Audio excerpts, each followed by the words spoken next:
Hello everyone. Alright, we're still reviewing So, all the MCU films and stuff. by the way, Junior fell asleep, so me, Big Chungus, the best meme ever. Look Alright, at me. Chungus, please actually be serious though. I will. I'm gonna be joking and serious. I'm gonna be like having fun now. Alright, so Because you know you're fun done. so we got some Spider-Man PS4 footage on in the background. We're gonna talk about No Way Home because we're reviewing all the MCU films. This is a absolutely both great and terrible film at the exact same time. I agree. There's no way home. There's no predictable. I predict the plot in the movie.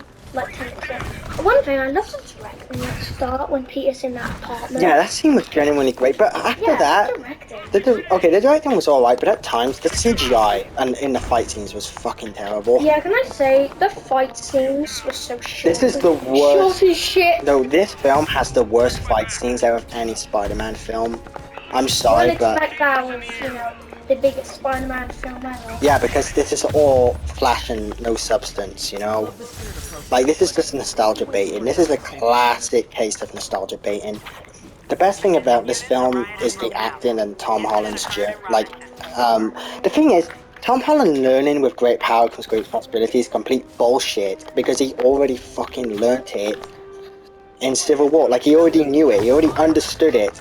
And this was one thing I didn't like about Homecoming because he regressed as a character. Yeah, I will say that ending of No Way Home was definitely the best. The thing is, I can forgive most of the issues with No Way Home because I'm like, you know what? I don't fucking care because Spider-Man in the MCU is back to actually being Spider-Man. Honestly, in the MCU, the only films where Spider-Man didn't act like Spider-Man was just Homecoming, and well, that's it really. Homecoming. I didn't buy him as Spider-Man that much in Homecoming. I did in Far From Home though. Can I just say, one thing I really like about this film? I love Andrew.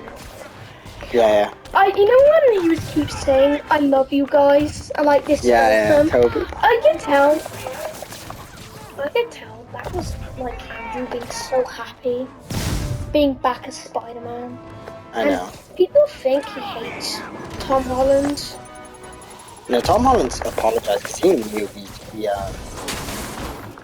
But yeah, Andrew, I can tell. He probably, says to the writers, I want to say, I love you guys and stuff. I can just tell. So... I loved it. I loved him being so happy. Okay.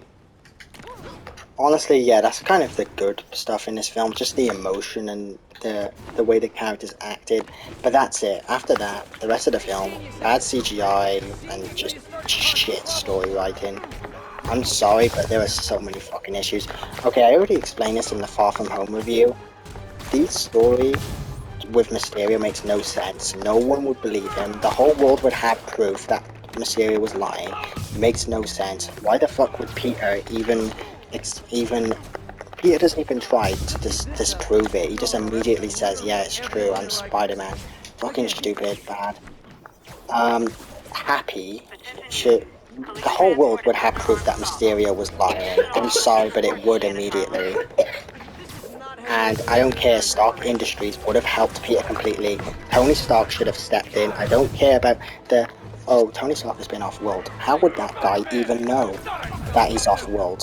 Stupid. And, why didn't all the other Avengers help? They should have stepped in and helped.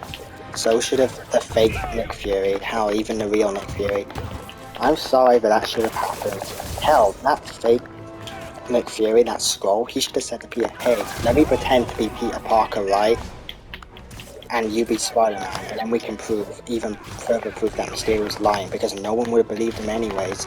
Hell, no one would believe because the video was sent to the Daily Bugle, a fucking online network, by some crazy nuthead, like Nerdrotic or whatever, one of those people. So, no one would believe it anyways. I'm sorry, but people wouldn't be that dumb. The entire premise of No Way Home from the very beginning makes no sense at all. For a number of reasons. Oh, I did it again, I forgot to do the thing, because I was so focused on talking. So, yeah, already No Way Home's entire story doesn't make any sense at all. After this, yeah, Doctor Strange should have told Peter about what to do.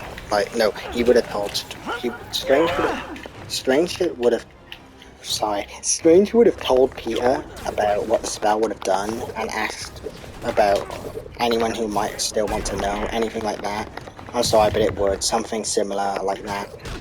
And the entire plot wouldn't have happened then. I'm sorry, but it wouldn't. I don't even know how the spell works. It must definitely destroy evidence, or make it never exist and change time a bit. But, yeah. I'm sorry, but that would happen. Here's another thing. The mind wiping spell ruins every other MCU film. I'm sorry, but it actually does. I know you're like, how? But if Doctor Strange could always make people forget things, why didn't he do this to Thanos or Dormammu or anything? Or even then again, why didn't he do it to Wanda? Why didn't he just make Wanda forget about her kids? I'm sorry, but think about it. It makes no sense.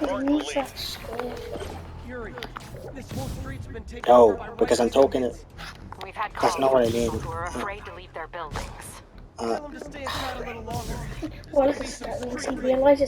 No, you don't know what I mean. I'm just saying, because of Strange having that spell, ruins so many MCU films now, because it's such an easier solution. What's the solution? You make Strange not able to do this in the first place.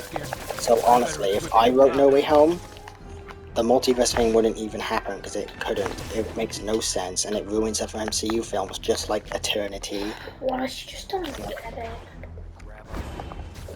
I don't get bad writing yet. Okay.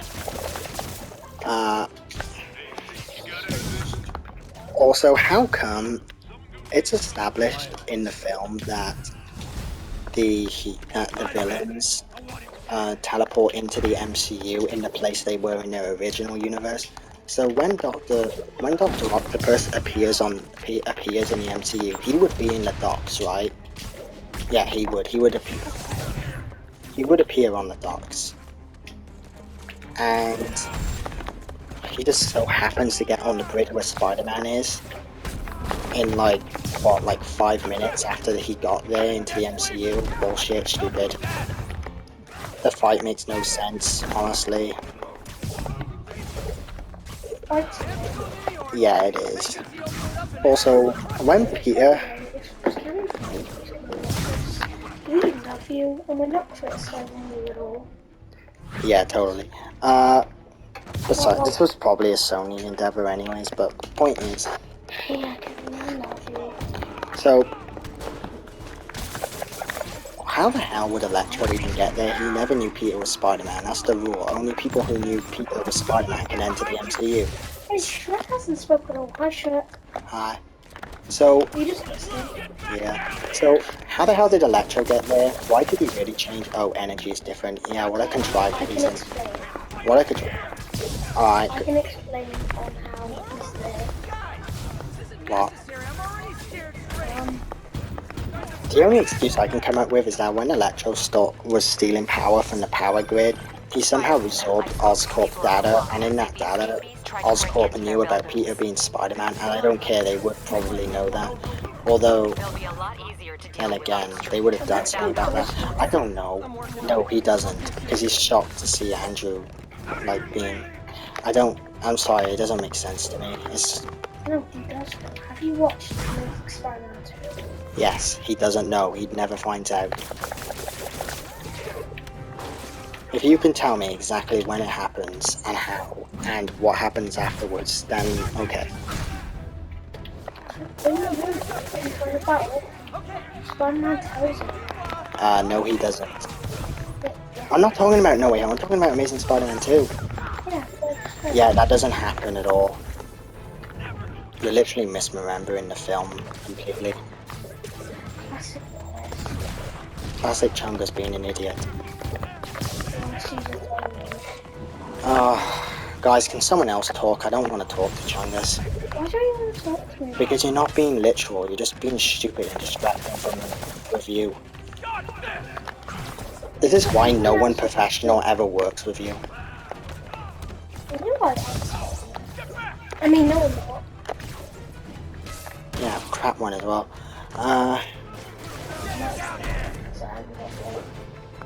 Yeah, okay.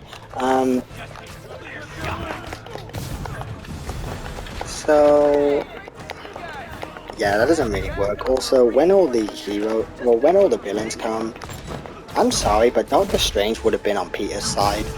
I don't care, he would have.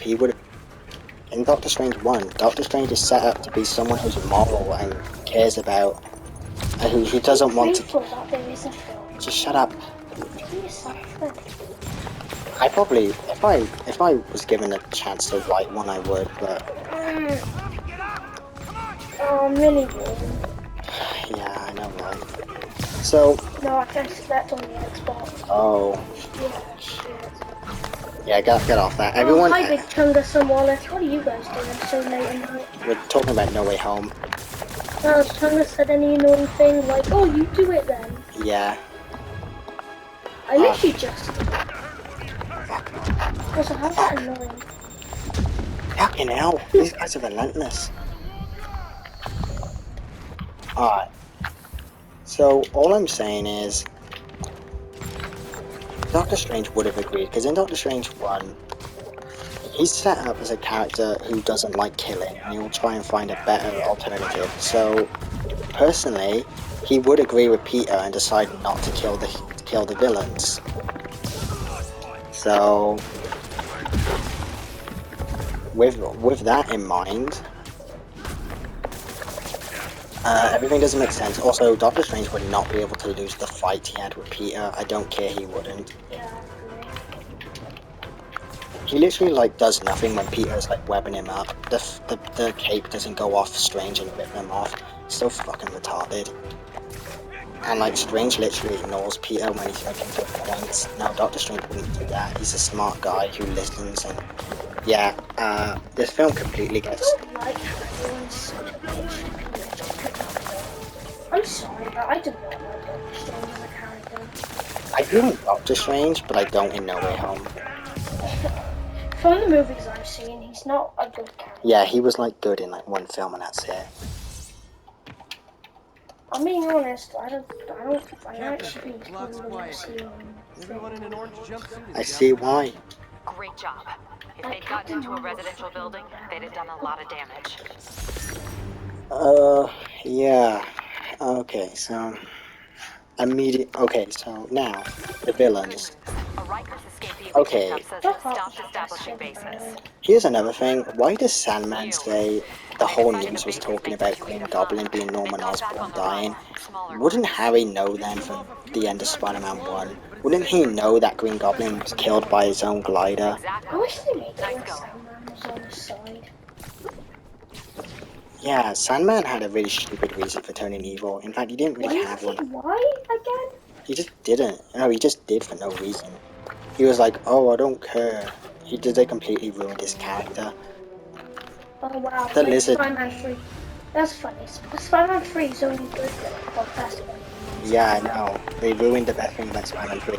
And they literally make their Raimi films make no sense, saying that everybody knew that Norman Osborn was Green Goblin. No bullshit, that is not the case. Are we making No Way Home's review just one big video? Yeah, let's do it. How long has it been now? 14 minutes. I hope we didn't restart it. Like at one point. Oh, whatever. So, I'm sorry, but immediately there's so many big problems with No Way Home, and I can't see it as a good film already. Oh my god. So next, why does Peter send all of the villains to, why does Peter send all the fucking villains to, what's it called now? To Aunt May's house, where it's so easy for them all to escape, and, you know... Hey, would you prefer me to have a conversation more than him? Yeah. I mean, you know me. So, Yeah, I'm sorry, but why did they just let Lizard stay in the truck? Why don't they try to kill one hero one at a time instead of putting them all in Arden's house? Well, Happy's. It just increases the risk. I'm sorry, but it's so fucking retarded. Also, Funny seeing them all in the house. yeah, also they got Green Goblin wrong, I think, because Same. in Spider-Man 1, he was always set up as someone who was always just one guy. Like, Green Goblin was just a manifestation of what the hell? It was always a manifestation of Norman Osborn's dark desires. It wasn't like an entity in his head, a separate entity. 1043.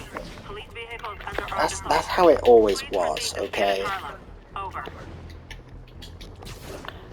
So yeah, the whole. How you exchange insurance information. Also, how did the Green Goblin's glider be able to fucking destroy Doc Ock's tentacle when it took a chainsaw couldn't do anything? Think about it now, that's stupid. Anyway, you know how so you know how Ned is able to use a sling ring even though it takes practice? Bullshit. It's funny, but it's funny, but come on, something that serious shouldn't be made into a joke. Also, how come Ned can just say, find Peter Parker, and it just brings him to him? Well, the other one's true, but you'd think, in Infinity War then, wouldn't Strange just go, oh, we need to find Vision? So he just waves his sling ring and says, find Vision. There we go. Think about it. Think about it. He could just do that. All he needs to do is know who Vision is, or whatever, and it works. So this thing in No Way Home ruins Infinity War now and other films, because it means they could have done that the whole time. Strange. Just said,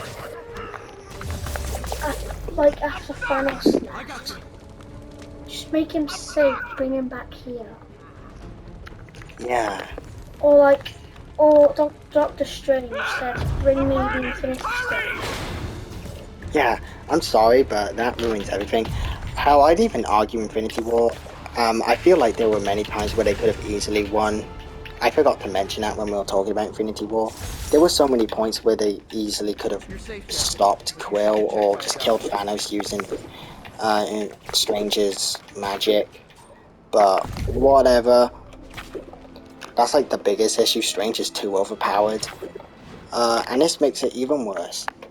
Still, I like to say that the Infinity Gauntlet is like protecting him from Strange's magic a lot, which is the reason why. If they should have established that in the film, wouldn't have taken too much out of it, and it would have made it make more sense.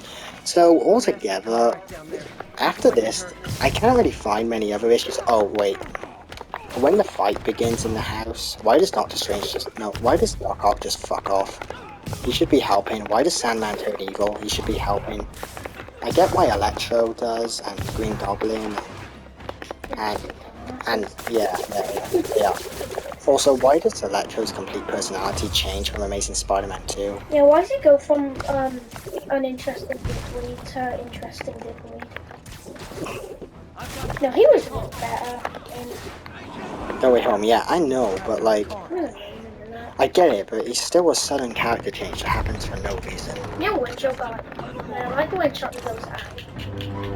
Yeah, so personally now, no. What was the last thing I was on about? I don't know, man. Just there's so many problems with this film, like fucking huge ones. Hell, I'm gonna change into the No Way Home suit. That's not the No Way Home suit, that's the Far From Home suit. The No Way Home suit is awesome now. Yeah, I will say I don't like how we saw it. Actually, fucking Far From Home did that as well. I don't like that at all. I know. I hope in the new film they don't just change the costume, so just like that. So, altogether, I don't really... I think there's still some other issues, really. Can you name really good things you like? I just like the ending, really. Even then, the spell That's the didn't... thing, when you review these, you're only talking about the bad things. I know, it's just because everybody already knows the good. Okay, so... with this final spell, Peter should have just said, make everybody forget Spider-Man, or Mysterio, and everything that happened. Simple as that. And it definitely affects reality, because otherwise people would have easily figured out that Peter is Spider-Man, like a day after the spell happened, because videos of it would still exist. So, Peter should have just said, make everybody forget that happened, or even make exceptions. It would be the easy fucking solution. Just make it where everybody else in the universe forgets, apart from some people. Because just think about this, this spell affects everyone in the multiverse. It has to. I don't care, it actually does have to. Because it stops everyone in the multiverse from coming into the MCU. So that means everyone in Tobey and Andrew's universe, everyone in those universes don't know who Peter Parker is now. I'm sorry, but that is technically true with how the story presents the spell. So I'm sorry, but even the ending spell doesn't work. Green Goblin doesn't really work for a reason I've already explained. Why the fuck do they fight at the Statue of Liberty when there's a lot of electricity which Electro could use? Also, how the fuck did Doc Ock get to the Statue of Liberty in the first place? Because it's an island. Fucking stupid. Yeah, I'm sorry, but this film doesn't work for me at all. Like, the ending is great and all, and I really like the ending with Peter and MJ and Peter now alone. Especially the part with him visiting Aunt May's grave. Once again, the great power and great responsibility thing falls flat to me because they've already established it was like that in Civil War, so it's completely redundant and pointless. But, hey, to me, No Way Home is the fucking worst of the MCU Spider-Man films. It's just, the stuff with Peter, the stuff with Tom, Toby, and Andrew is all fun. The references are fun. This just feels like a fan film. Like, not even, I don't mean, Alright, what tier do you put it in? I don't know, fucking C. I'm sorry, but as good as this film is in some ways, this film is fucking terrible. I'm sorry, but I don't think it should be in C. You did not say that much bad in Black Widow and Black Panther. I know, but here's the difference. There are a ton of problems in this film, and they all add up. Not only are they the MCU ruining kind, but they also fuck up the Raimi universe and the Mark Webb universe. Yeah, so how isn't it in D? You know what? Good point. But here's the thing. At least I can still like the film and watch it and have fun with it. The films I in don't D, understand how it can be higher than Black Widow and Black Panther. I think, Because okay. there's so much bad about You know it. what? Fair enough. It's just biased because I really like Spider-Man, and a lot of the fun. There's a lot of fun to it. I think here's the thing. With Black Panther, there's like nothing fun about it to me. But with No Way Home, there is actual fun stuff with it. So I think that's it. What's the other film in D? Huh? What's the other film in D? The only one who did Black Panther and Black Widow. Yeah, there's like nothing like really fun in that film for me. But with No Way Home, there is. That's why it's in C. And I do actually genuinely like the ending. So, it's a C that's super close to being D. And yeah, I'm sorry, but No Way Home is one of the worst MCU films. Literally the third worst one. Which is such a shame. Because I remember, this is the MCU film I've been most excited for. Like, ever. And it ended up being the fucking worst. Alright, how long has this been? This has been a No Way Home review. Yeah, so, Not as long as I expected, yeah. No Way Home, I'm sorry to say, was a piece of shit. I'm sorry, but it objectively is. Also, one final note, what was even the point of putting Venom in the MCU when he did nothing only to leave? I like how earlier we said that Also, the we're other both Avengers would probably have helped we're him. both probably gonna like No Way Home better than the other two. That was a No, fucking I'm lie. sorry, but Far From Home is my favourite. I know, I'm surprised too. They're all bad. They are, but No Way Home's my favourite. Oh god, I'm starting to like Andrews more. I mean, yeah, I've always had that opinion. I've always liked Andrews more than the MCU ones. Oh, I'm fucking rewatching Amazing Spider-Man 1. Good, I'll watch it with you. Because I just know it'll be good. Alright. It's probably way better than No Way Home. Yep, it is. By a fucking mile. Well, billions of miles. Probably the third best. Anyway, this is the end of the No Way Home review. Thanks for